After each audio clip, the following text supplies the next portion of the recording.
السلام علیکم۔ طلعت حسین کے سوال پر آخرکار رانا ثناءاللہ نے سچ بول ہی دیا۔ صاحب ہمارے ہاتھ سے عمران خان کا معاملہ نکل چکا، اسے رہا کرنے کا فیصلہ ہو گیا تو چاہتے ہیں وہ جیل میں رہے، کیونکہ اپنی حکومت کے دوران اس نے ہمارے اوپر بہت زیادہ ظلم کیا تھا۔ کا بھی حال عبرت ناک ہوگا۔ بس یہ کہنے کی دیر تھی، خان کے ٹائیگر شیخ وقاص نے تاریخ رقم کر دی۔ شیخ وقاص کا کہنا تھا تم لوگوں نے جتنا ظلم اور زیادتی کیا اس کا حساب دینا ہوگا۔ اسی زبردست اور سنسنی خیز ویڈیو چلے ناظرین، پہلے یہ ویڈیو دیکھتے ہیں پھر اس پر بات کریں گے۔ چینل کو سبسکرائب لازمی کر لیں، بیل آئیکن کو پریس کر دیں تاکہ اس طرح مزید ویڈیو آپ تک بآسانی پہنچ سکے۔ آپ کی محبت کا شکر گزار ہوں۔ چلیں ویڈیو شروع۔ جموں کشمیر سے لے کے اور آج تو اور بھی ایک ایشو سامنے آیا کہ دبئی میں کتنے پاکستانی کو کتنی جائیدادیں ہیں، اور ہم یہ بتاتے چلیں کہ ہم یہ بالکل نہیں کہہ رہے کہ جائیدادوں کا جو ہم نے ریفرنس دیا ہے وہ غیر قانونی یا اللیگل پیسے سے بنی ہوئی ہیں، لیکن جائیدادیں ہیں 11 billion dollars worth of real estate, second largest buyer group Pakistani جو ہیں دبئی کے اندر ہیں، اور اس میں نام بھی کچھ سامنے آیا ہے۔ آصف علی زرداری صاحب کا نام سامنے آیا ہے، ان کے بچوں کا نام سامنے آیا ہے، اور فارن منسٹر صاحب، ڈپٹی پرائم منسٹر صاحب، ان کے بیٹے کا نام بھی ہے، اور بہت سارے لوگوں کا نام ہے۔ وہ بھی تنازع ہے، آزاد جموں کشمیر کا معاملہ بھی ہے، جوڈیشری کے اندر بھی ہے۔ آپ ان سے بات نہیں کرنا چاہتے، آپ کا لیڈر جو ہے ان کو فارم 47 والا کہتا ہے، آرمی کے ساتھ آپ کی لڑائی چل رہی ہے، تو سسٹم یہ چلے گا کیسے جس کا آپ حصہ ہیں؟ دیکھیں، میں یہ سمجھتا ہوں کہ یہ جو ہمارے لیڈر کہتے ہیں وہ ہم سب اسی بات کی تائید کرتے ہیں، اور ہم یہ سمجھتے ہیں کہ یہ مینڈیٹ جو ہے اسٹولن مینڈیٹ ہے، اور اس کا ہم بارہا ہر جگہ پہ ذکر کر چکے ہیں۔ آپ نے دبئی کا ذکر کیا، جن لوگوں کا آپ نے ذکر کیا، most of those people are part of the government. اس وقت گورنمنٹ کیا ہے؟ اب یہ وہ لیکس جو میں سن رہا ہوں ابھی میڈیا پہ ہی میں نے سنا، دبئی لیکس، اب وہ کس شیپ میں آئیں گی اور اس کا پیچھے کانٹیکسٹ کیا ہے، اور اس وقت وہ کیوں آ رہی ہیں، اور باہر جائیداد خریدنا غیر قانونی نہیں ہے، لیکن کس پیسے سے خریدی گئی، کس طریقے سے پیسہ اس کا سورس کیا ہے، اس کا سورس کیا ہے؟ دیکھیں، نظام تو طلعت بھائی یہی ہے، اسی نظام کو ہم نے ٹھیک کرنا ہے، اور اسی نظام کو ٹھیک کر کے ہمیں آگے لے جانا ہے۔ کیسے ٹھیک کرنا؟ دیکھیں، جب آپ نے بات نہیں کرنی، جب آپ ٹھیک کو ٹھیک کہیں گے، غلط کو غلط کہیں گے، بری چیز کو آپ کنڈیم کریں گے، اپنے حقوق کے لیے کھڑے ہوں گے، حق سچ کی بات کریں گے، یہ پہلا قدم ہوگا۔ نظام کیسے ٹھیک ہوتے ہیں؟ جس وقت آپ بنیادی چیزوں کی نشاندہی کرتے ہیں اور پھر ان کی بہتری کے لیے کام شروع کرتے ہیں، اصلاح کے لیے کام شروع کرتے ہیں، نظام یہاں سے بہتر ہونے شروع ہوتے ہیں۔ ساری حکومت مینڈیٹ چور ہے، اور فوج کا سربراہ، فوج ساری ملا کے بادشاہ ہے، یہ آپ کی پارٹی کا بیان ہے۔ تو پاکستان میں تیسرا، سر آپ مجھے یہ بتائیں، وہ بڑی دلچسپ ہے۔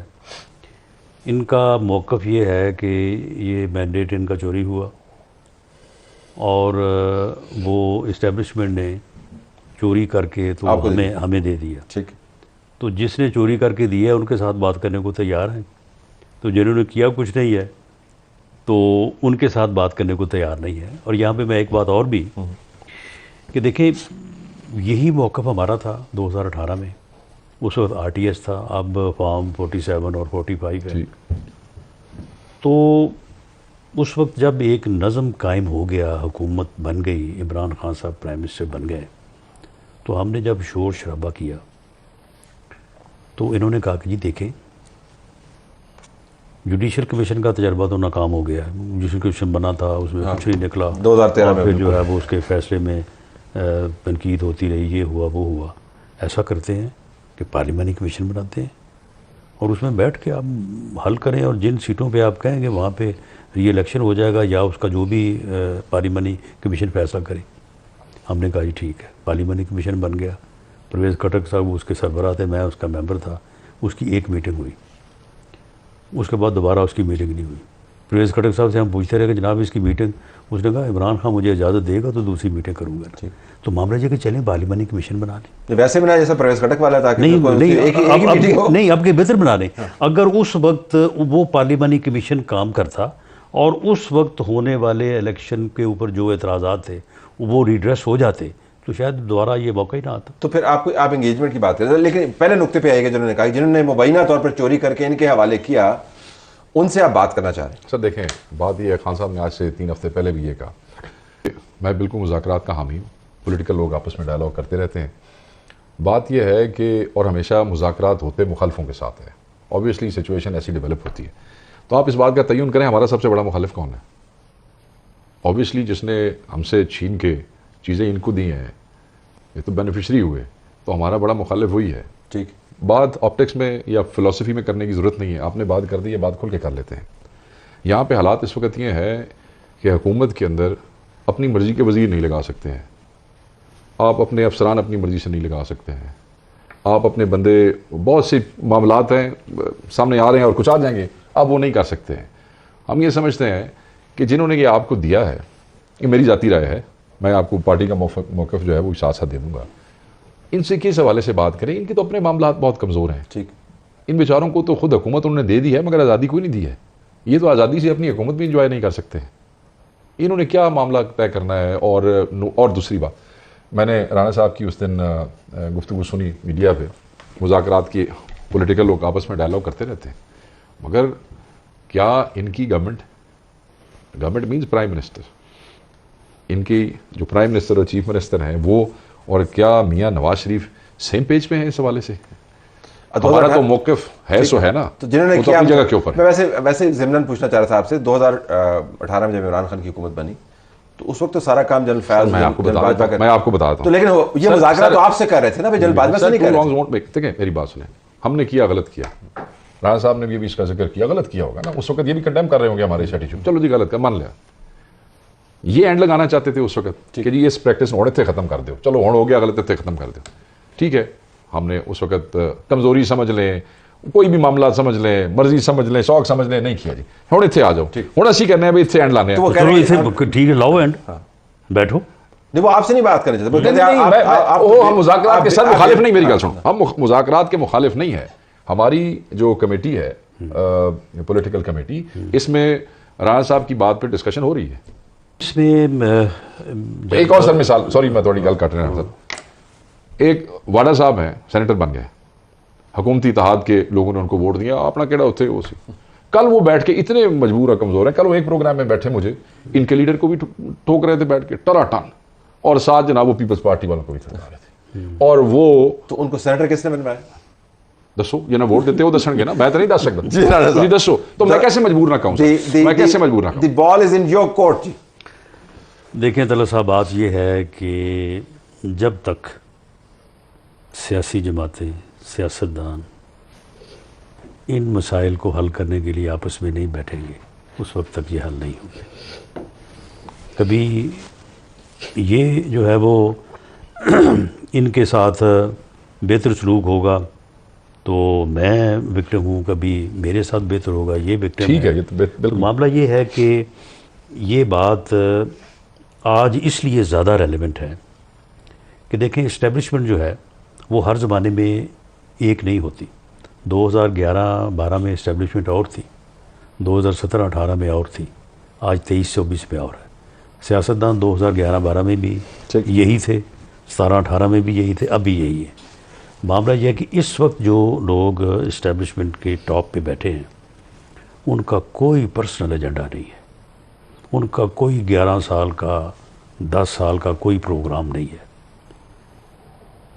اس لیے آج اگر یہ سیاستدان آپس میں بیٹھ کے اپنے معاملات کو طے کر لیں تو یہ سلسلہ جو 70-75 سال سے شروع ہے, یہ جو ہے نا یہ کسی صحیح سمت جو ہے نا, اس کی عملی شکل کیا ہوگی؟ تو کمیٹیز کا معاملہ, کمیٹیز کے لیول پہ انگیج کریں یا ٹاپ لیڈرشپ کو کہہ کے آپس میں مل لیں, بات ختم کریں. وہ کہتے ہیں سمٹ لیول جو ہوتا ہے, سمٹ لیول کے اوپر جائے.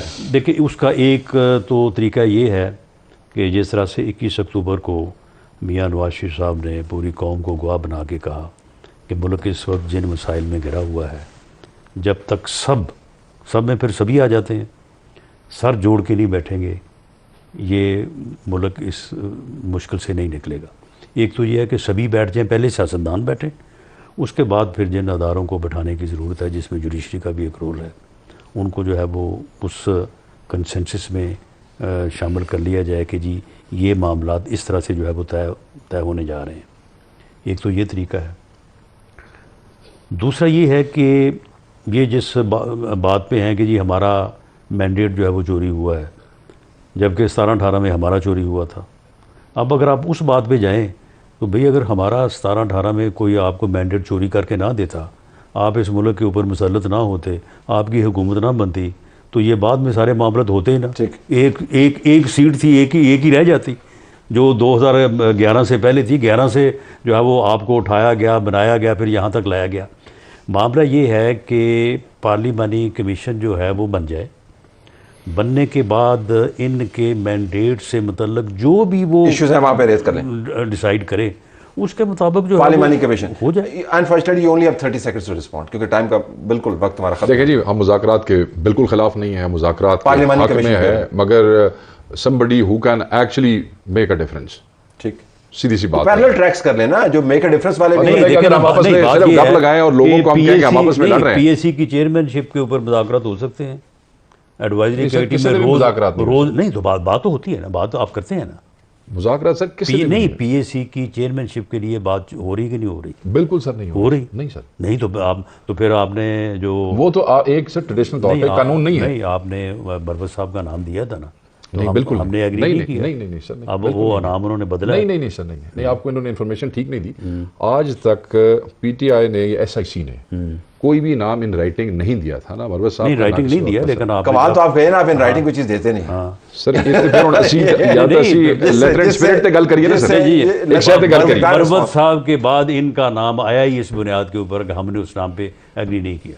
سر دیکھیں, میں آپ کو بتاتا ہوں, رانا صاحب یہ نے فیکٹ ہے. رانا صاحب نے یہ جو جس بات کے اوپر آ رہے ہیں, میں پھر کہتا ہوں مذاکرات ہونے چاہیے, مگر جو بیسک کنسرنز ہیں ان کا ایڈریسل بہت ضروری ہے. اکرام, آپ نے رانا ثناء اللہ صاحب, طلعت حسین اور شیخ وقاص کی گفتگو سنی. آپ نے یہ بھی سنا کس طرح شیخ وقاص نے ان کے جتنے بھی کرپشن کیس تھے وہ بھی آپ کے سامنے رکھ, پراپرٹیاں جائیدادیں باہر بنائی ہوئی ہیں وہ بھی آپ کے ساری تفصیلات سامنے رکھی. شیخ وقاص کا یہ بھی کہنا تھا ہمیں اس بات پہ کوئی اعتراض نہ ہوتا اگر ان کی ذاتی ملیں چلتی اور ملیں اپنے پیسے سے بنائی ہوتی, پھر یہ لوگ پراپرٹی خریدتے, ہمیں اس بات پر کوئی اعتراض نہ ہوتا. یہ پیسہ عوام کا جسے ان لوگوں نے اپنی پراپرٹی بنائی ہے. شیخ وقاص کا یہ بھی کہنا تھا ہماری پارٹی کے جتنے بھی ممبر ہیں, جتنے بھی ان لوگوں نے کیسز بنائے فرضی بنائے ہوئے, جب ہماری حکومت تھی یہ جتنے بھی ان پر کیسز تھے یہ پہلے کے بنے ہوئے تھے, ہم نے آ کے کنٹینیو کیا تھا. ان لوگوں پر جتنے بھی کیس تھے وہ عدالت میں ثابت ہوئے تھے. اگر ان میں اتنی جو ہمت ہے ہم پر جو بولتے یہ سچ کیس ہے, اگر اتنی ہمت ہے تو پھر عدالت میں کیس لگوائے نا, پھر پتہ چلے گا یہ سچ ہے یا جھوٹ ہے, فیصلہ عدالت کرے گی.